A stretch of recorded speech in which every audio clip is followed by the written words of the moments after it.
and I'm frying sausage and putting it in pint-sized jars to can. So it's a process that's easy. It just takes a little time, and if you get good, fresh country sausage, you don't want to waste it. So last week, we were able to get 5 pounds of hot country sausage, and we've eaten on it a little bit through the week, but I want to go ahead and can the rest of it. So I'll show you how I'm doing it. I fry 6 patties of sausage at a time, and you make your patties big enough or small enough to fit into pint-sized wide-mouth jars. There's the sausage that I'm patting out. I've got my lids and rings staying warm. Here's the first jar that I've fixed. And once you put your 6 patties in the jar, you pour what grease is in the skillet on top of the patties. And then you wipe off the edge of your jar real good with vinegar in case any grease has got on it, because if grease is on there, your lid will not seal. So make sure you wipe that down real good before you put your lids and rings on. And tighten it just as tight as you can get. When you think you've got it tight enough, tighten it some more. And the reason why is because you turn them upside down for that hot grease to hit the lid, and that's what helps it to seal. And if you don't have that lid tight, screwed on there tight enough, the grease will seep out and come into your pan. So make sure you put it in a pan with the lip on it, just in case you do have an accident like that. I keep my jars filled with boiling water to sterilize it and heat the jars, and I keep this towel on top of them to keep them hot. So I just emptied this one jar. I'm going to dry it out with a towel because you don't want the hot grease to meet any water. You'll get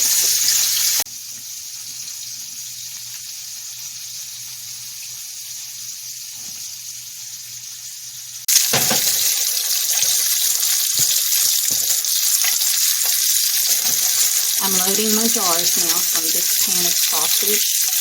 It's the second batch. When you load the sausage, you want to make sure they go in flat, stacked up in the jar. And it holds about 6. Now be very, very careful and pour this hot grease on top of the sausage in the jar. Okay. Now, I'm just going to get my wet dishcloth and just wipe around the edge. It's hot. And then I'll get my paper towel soaked in vinegar here in a little bowl. And I just wipe the rims to make sure there's no grease on there.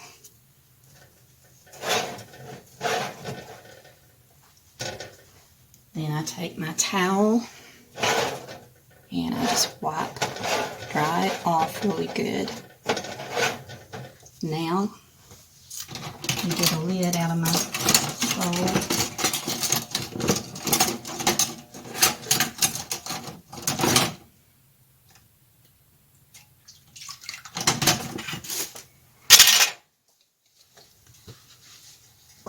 Place your lid on and screw it down.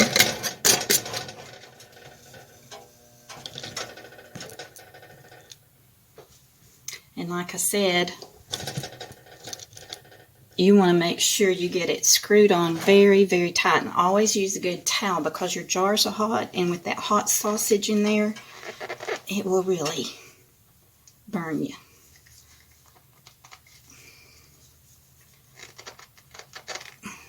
Got it a little bit tighter.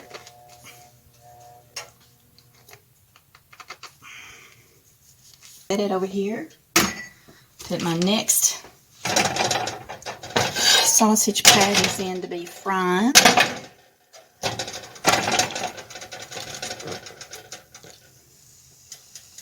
One, 2, 3, 4, 5. And while those are frying, I'm going to work on tightening this jar some more. Okay, I found my silicone mat. It's just a grippy little piece of mat. You can pick these up anywhere. This one was from a bank, a gratuity from a bank. But anyway, it helps you grip the lid and get it tight, really good and tight. So I did get both of those jars a little tighter, so hopefully they won't leak out on me. I hope you all try this sausage. If you have access to good country fresh sausage, it usually comes in bulk packages. Ours comes in 5-pound bulk packages. And a lot of people say, well, I can't eat 5 pounds, so they don't get it. Well, can it? And when you get ready for a piece of sausage, all you have to do is open a jar, heat it up, and it's done. Joe's mom actually canned sausage this way, and other meats too. She would go to a cannery, and she would can beef for beef stew and sausage and different things. But I didn't know how she did it. But thankfully, Joe's sister Linda did, and she told me what to do, and we love it this way. And it's so convenient when you want a piece of sausage just to open a jar and heat up a piece. But it's not too hot. It just has a little kick to it, and we like it. But we would definitely get more of the original recipe. Now, if you're in Kingsport, Johnson City area, look up Tony Slaughter Farms, and that's where I get my sausage. And he doesn't have it all the time. And during the season when he didn't have it, I went to the meat processing place in Greenville where he gets it and got a 5-pound package, but it didn't taste like Tony's. And his wife Tina said that Tony gives them his own special recipe for them to make the sausage with. So Tony's is the best. I had to take a break and flip the sausage. But anyway, back to Tony Slaughter Farms. He has more than just sausage. He has fresh produce. He has farms all over the area that he farms, and he has the best produce. And he sells to some grocery stores in our area, but he also has his own store at his farm where you can go and get fresh produce. And in the fall time, he has apples from orchards and different things. It's just really good to have him handy when you want something fresh and you know where it came from. So now I don't go buy a lot of his fresh vegetables because I do garden and grow a lot of my own vegetables and put them up. So, but a lot of people don't do that. So if you need fresh vegetables, check out Tony Slaughter Farms. Well, I ended up with 5 pints of sausage, and I have them turned upside down on this pan with the lip on it, and I've tightened it as tight as I can possibly get it, and so far none are leaking. And I just set them in the oven. I heat my oven up on warm and then just turn it off before I put the jars in there. I just like for them to stay warm to make sure that they do seal. I'm just afraid that the grease will cool down too quick before the lid seals, so that's why I do that. And so far I've had plenty of luck with it. Well, it's been a busy day today, so we're having one of our favorite shortcut dinners. I got the sausage all canned, the lid's all sealed, and no leaks. Yay. So now I'm upstairs and I'm cooking supper, and we're having soup beans and cornbread and fried cabbage with onions and bacon. So I'll give you a peek. We like the canned Lux mixed beans, so I just put them in a pot with a little bit of water and heat those up. And then I have those over here heating. And the fried cabbage is here, getting steam on my lens. And I've got our condiments out for our beans. We always like fresh garden tomatoes. I like chow chow. Joe likes his pickled hot peppers, and I like beets. We also like onion on our beans, but since I have onion in the cabbage, I didn't slice any onions tonight.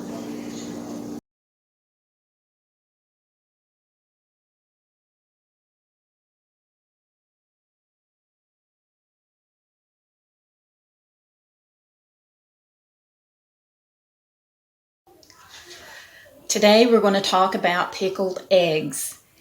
Pickled eggs was a staple when I grew up. Mom always had them made, and especially in holidays. They make such a pretty table setting with the beet juice pickled in with the eggs, and just makes a pretty color, especially at Easter. But Joe and I both like them. His mom made them, and we like them pickled in pickled beet juice. And I'm going to show you how we do it. It's really simple, and they're great to have on hand just for a snack, to put in salads, eat for breakfast with a piece of toast. They're just so good. And what I've done is I boiled eggs, and you know, eggs are getting so expensive now. So instead of just doing a dozen, I'm doing 2 dozen today. So I've got the eggs boiled and peeled, and I'm going to take a fork and just pierce 2 sides of the egg, and that will allow the beet juice to penetrate inside the egg and get them good and pickled. I've also used 2 cans of sliced pickled beets and their juices.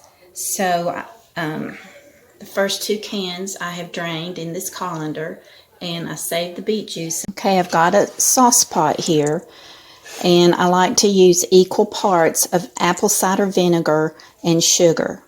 So for 2 dozen eggs, I'm going to use 2 cups of vinegar and 2 cups of white sugar. So I've already got 1 cup of vinegar, 1 cup of white sugar in here.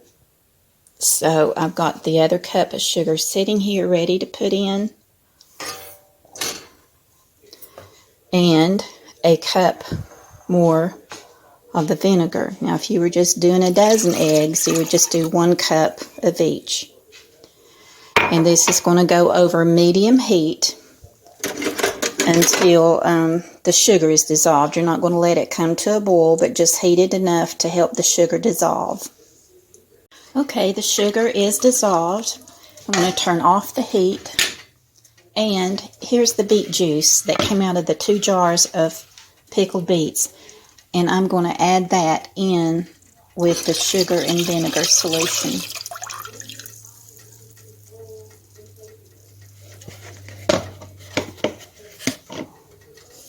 Now 2 jars of pickled beets will make 1 dozen pickled eggs.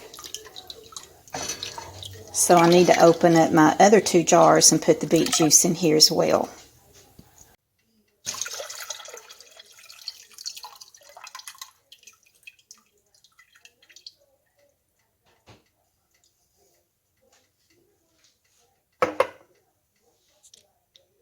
Okay, it's time to assemble the pickled eggs into the jar. So I start out with putting some of the sliced beets in the bottom of the jar, just to cover the bottom.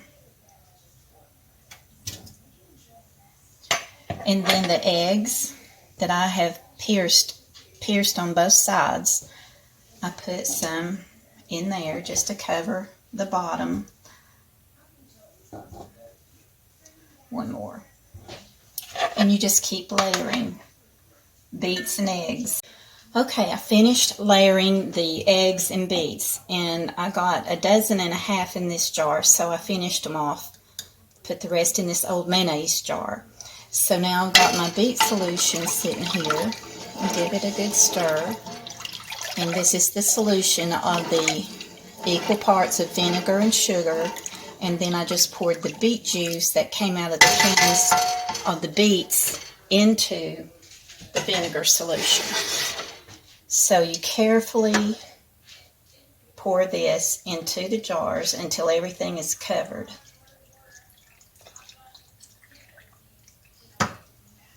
And that looks good.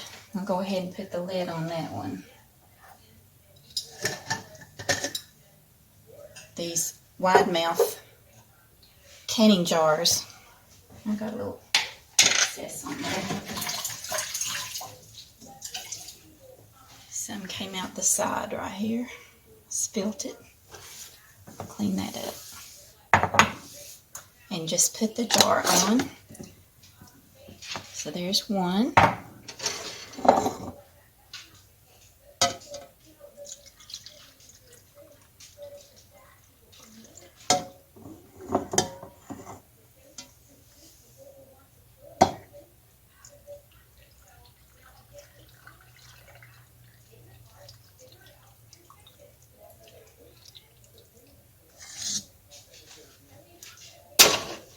Everything's covered up good. I had some extra solution left, so I will probably go ahead and boil more eggs just to use that up. So that's all there is to making the pickled eggs in beet juice, with beets and beet juice. And I love eating the beets out of here. I put them in the salads, and they make delicious salads. So there's our pickled eggs. Enjoy. Now I'm going to go and put these in our refrigerator downstairs because they have to pickle for 2 weeks, a minimum of 2 weeks before they're pickled and you can eat them. And they are going to be so good, y'all.